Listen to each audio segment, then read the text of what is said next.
Hello everyone and welcome back to Bloodborne, the Old Hunters. Today we're going to be advanced a little further into past Ludwig's boss area, but first I want to go back into the nightmare, as there's a few items I missed. I was just going out and getting blood echoes so I could upgrade my whirligig saw to its max possible level, +9. And I saw a few items that I did not pick them up and figured that they're probably the ones I was thinking of that I did not get last time. So, off we go.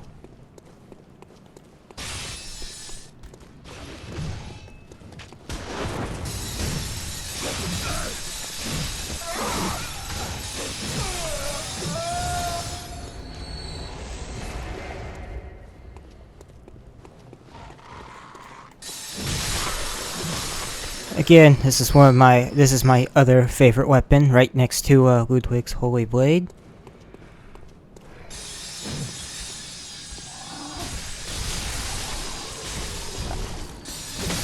Using my best, some of my best blood gems, I've upgraded this pretty well to just basically be a beast killer. It's got like 20% down versus the kid, but versus beast enemies it's gonna do very well. In particular with something that we're gonna handle later on in this DLC.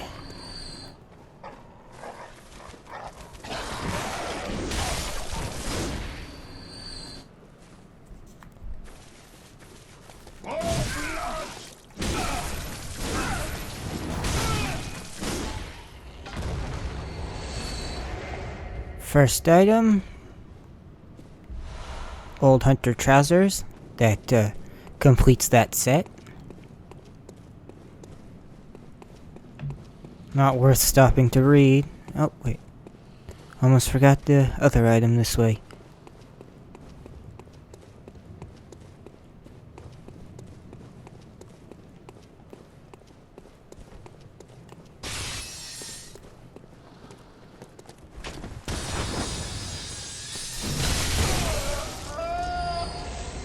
That did so much damage he fell through the world.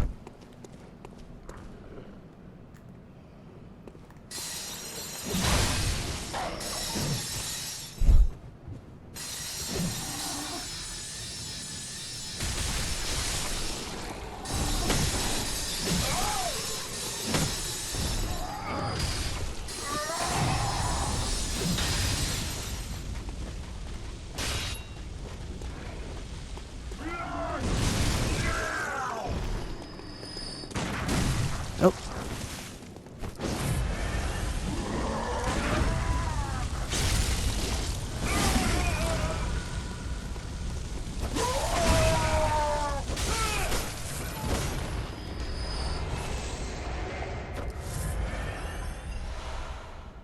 And he dropped a vermin. Perfect. Beast Cutter, which is the weapon that fine gentleman is carrying.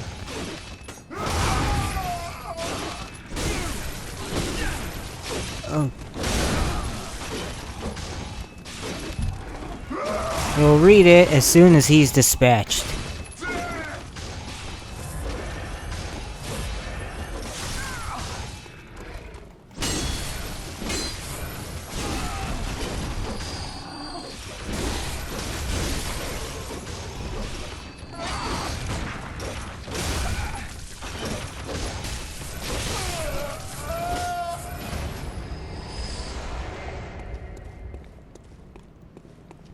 And we're out of harm's way. Oh, another item. Molotov cocktail. Not as important, but item's an item.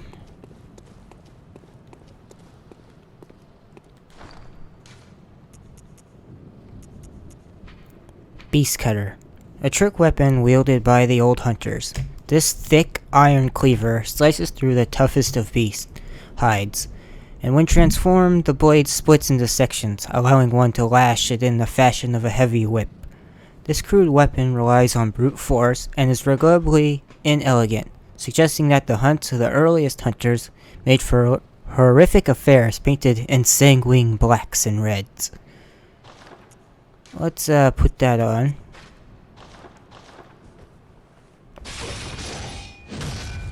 Basic form. As it was saying, it's pretty much just a club. Transform mode, it becomes this really cool looking whip. Light attacks. Heavy.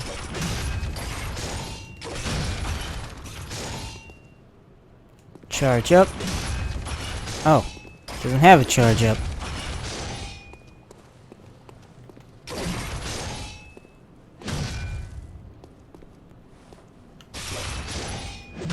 And other transform attack.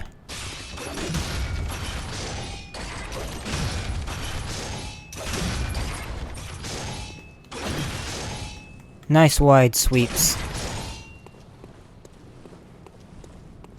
And being a beast hunting weapon, and obvious by the numerous teeth on it, this weapon is serrated, which means it does extra 20% damage against beast type enemies. Much like the transform mode of the Whirligig.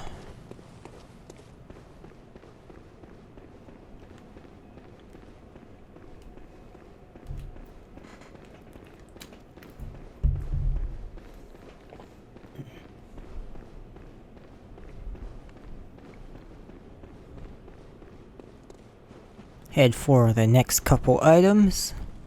Let's get rid of these guys. They're not an issue.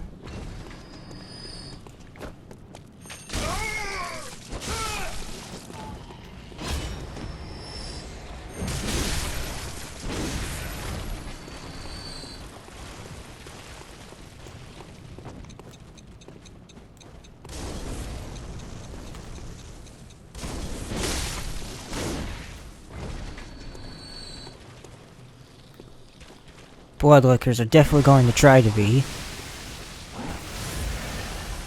So I'm gonna just do my best to run past them to where they won't follow. Don't want to waste too much time.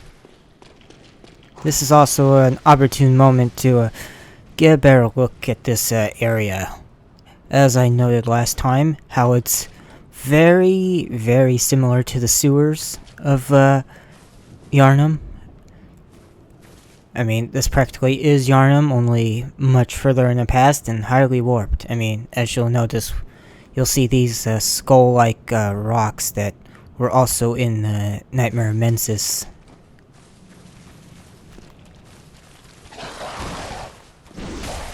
Reiterating again, I love these Dobermans. They look cool and they are so visually distinct from all the other From Software dog, wolf type enemies.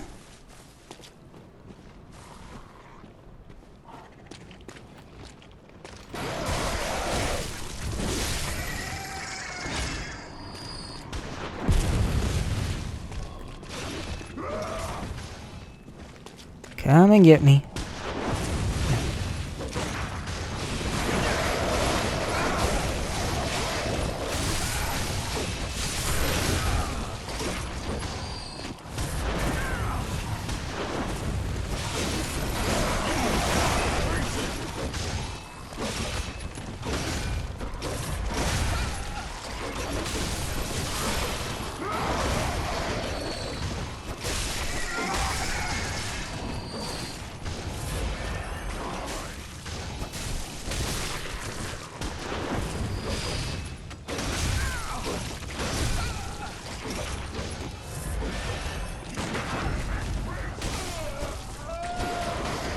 A little messy, but oh well.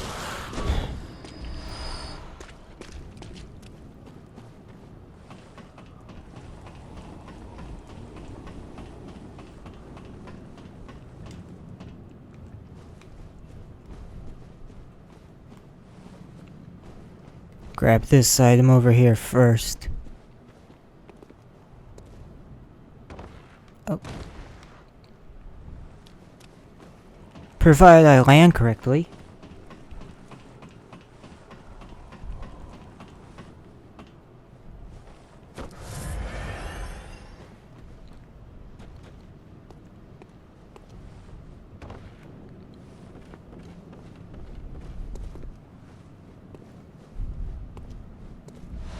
Constable's garb.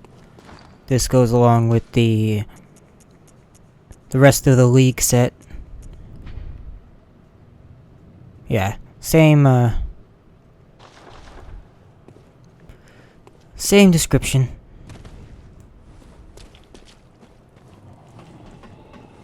And our last item is not far away.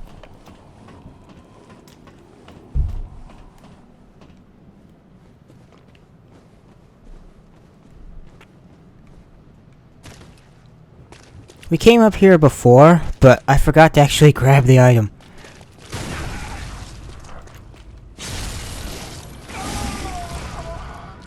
Pretty sure we got in a fight with this guy, fell off, and forgot about it. Beast Hunter Scythe.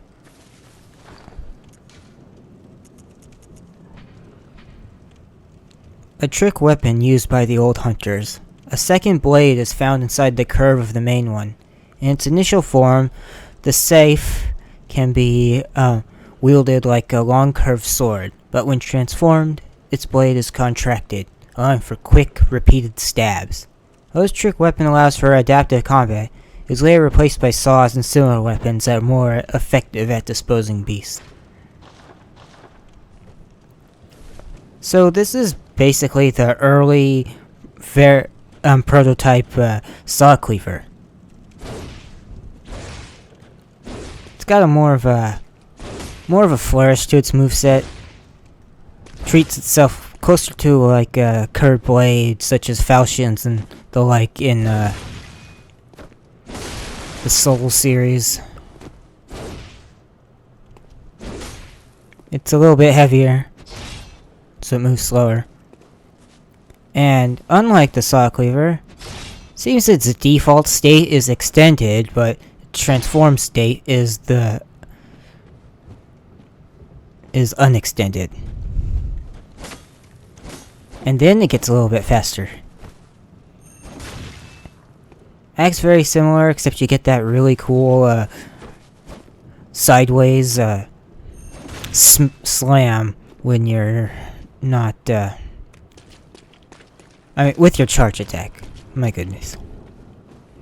And as it noted, it is not quite as effective against a beast as the saw cleaver, as the saw cleaver is serrated, and as you can plainly see by this the shape of this weapon, it doesn't have teeth on it, so it does not get that damage bonus.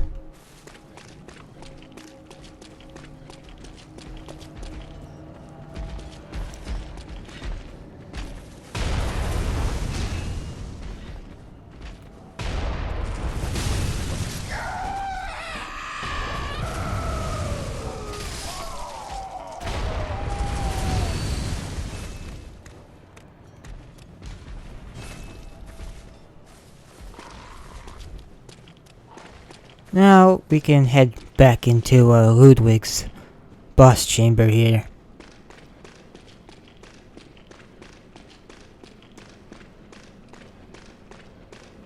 Now, let's take a actual good look at this place now that we're not being viciously attacked by a horse beast monster.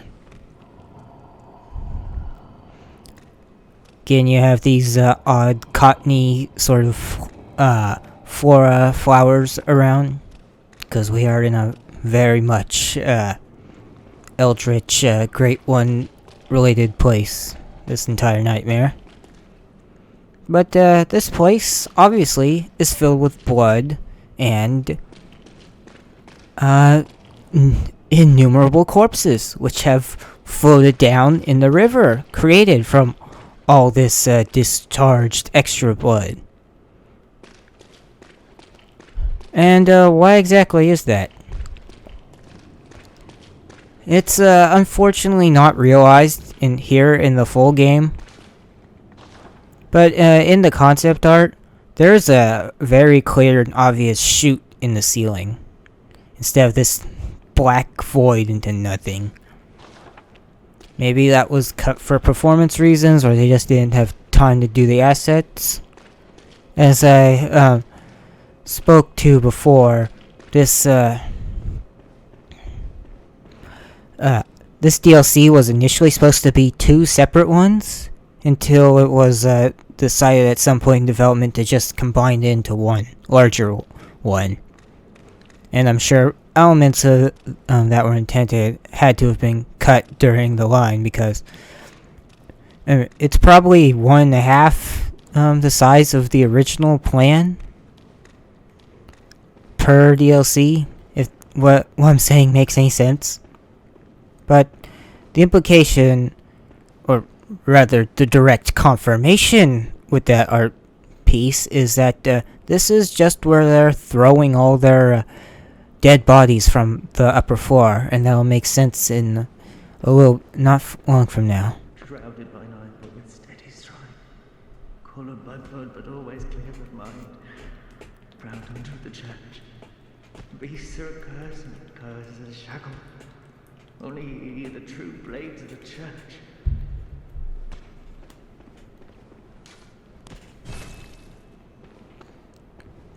Can't get in there right now, unfortunately. Frenzy Cold Blood.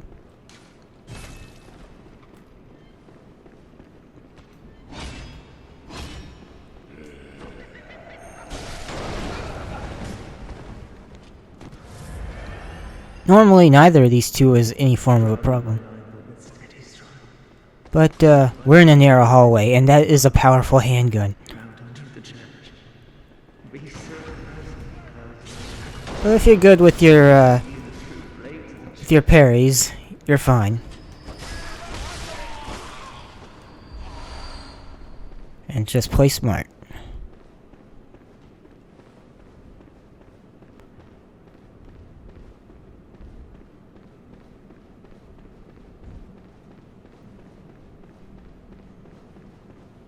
Are you a hunter? Well, that's very odd. Do you hear the toll of the bell? We're gonna be honest here. I hear nothing as it is right now. Very well. The beast you seek will not be found here. Go back to your hunt, and if you have the chance, put this night behind you. Places better left untouched. Secrets better left alone. Only a forwards brazenly roam. Bear in mind, some places are better left untouched, and some secrets are better left alone. Only fools do brazenly roam.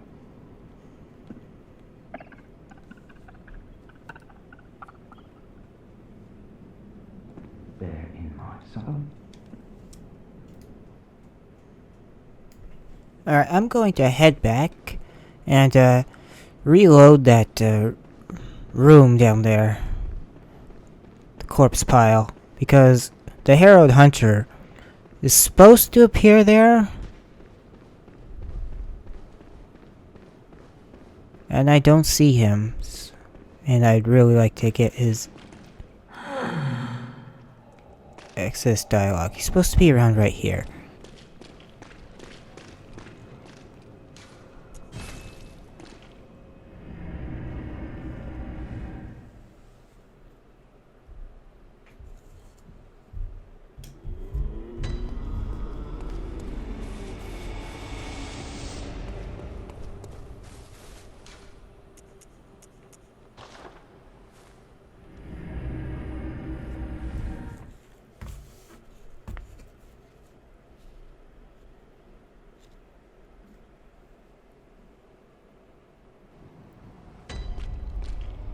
Alright, I think he might only appear if I don't, get the moonlight blade as I should. He's just up ahead again anyhow, so... Shrouded by night, but with proud beasts only.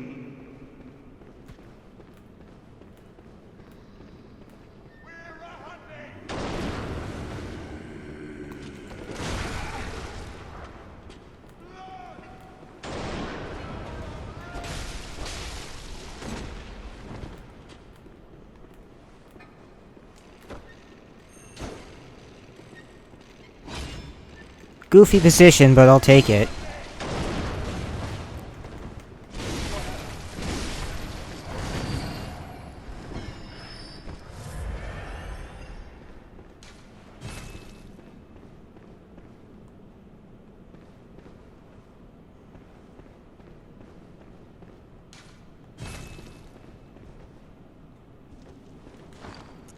Let's switch that back to where it belongs.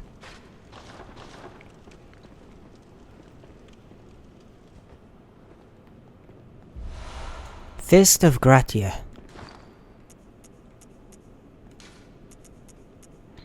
It is a left-hand weapon, like a gun. A chunk of iron fitted with finger holes. The hulking hunter woman, Simple Gratia, ever hopeless when handling hunter firearms, preferred to knock the lights out of beasts with this hunk of iron, which incidentally caused heavy stagger. Gratia was a fearsome hunter, and to onlookers, her unrelenting pummeling appeared oddly heroic. No wonder this weapon later assumed her name. Let's put that on real quick. So you lose your quicksilver bullets, your ability to parry, and it's just a quick little jab there. As the description notes, it's better off for stunning.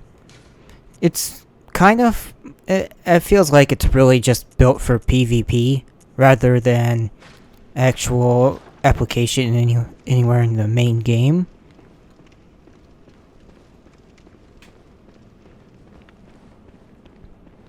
And unfortunately, using it as you would a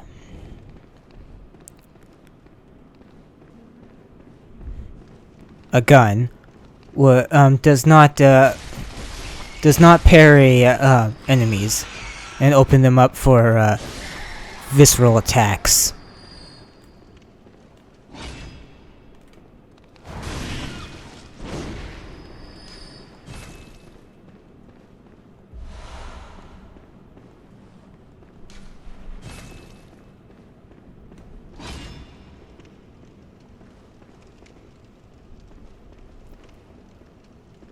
This place looks an awful lot like the Grand Cathedral back in Yarnum.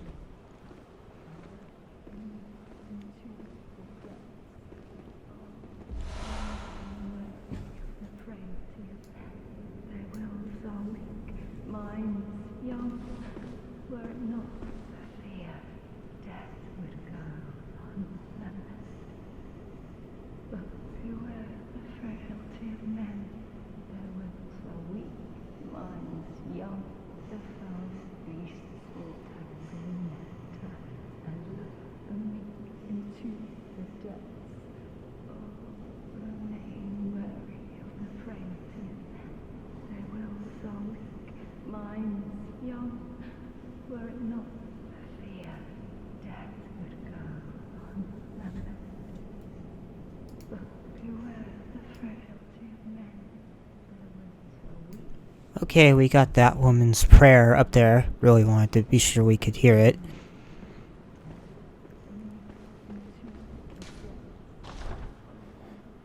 She's in fully white garb, and she's praying in an area that looks suspiciously like the Grand Cathedral.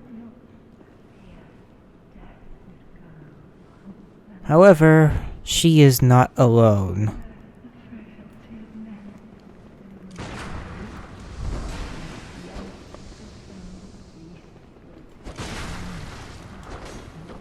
This is her bodyguard. Now, given this location, the woman being completely in white, it is, and her voice, I believe this is, younger Vicar Amelia. A nightmare version, rather.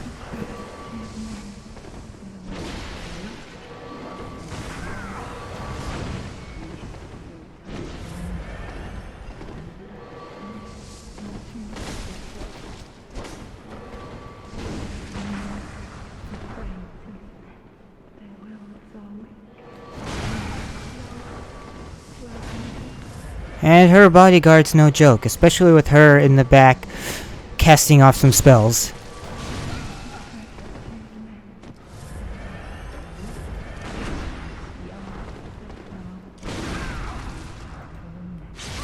Of course, I'm terrible at the parry timing of my own weapon. I'm not usually on the receiving end of it.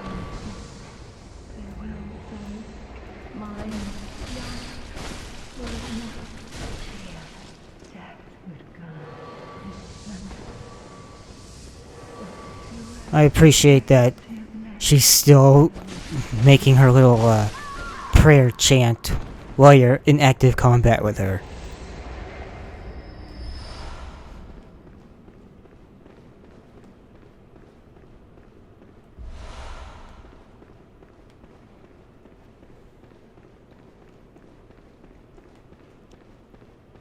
It's just easier to hear if you're stop and listen before you go into a fight. Insert eye pendant, which we gained from that burning cleric beast at the other Grand Cathedral. That is much more analogous to the one in present day Waking World, Yarnum.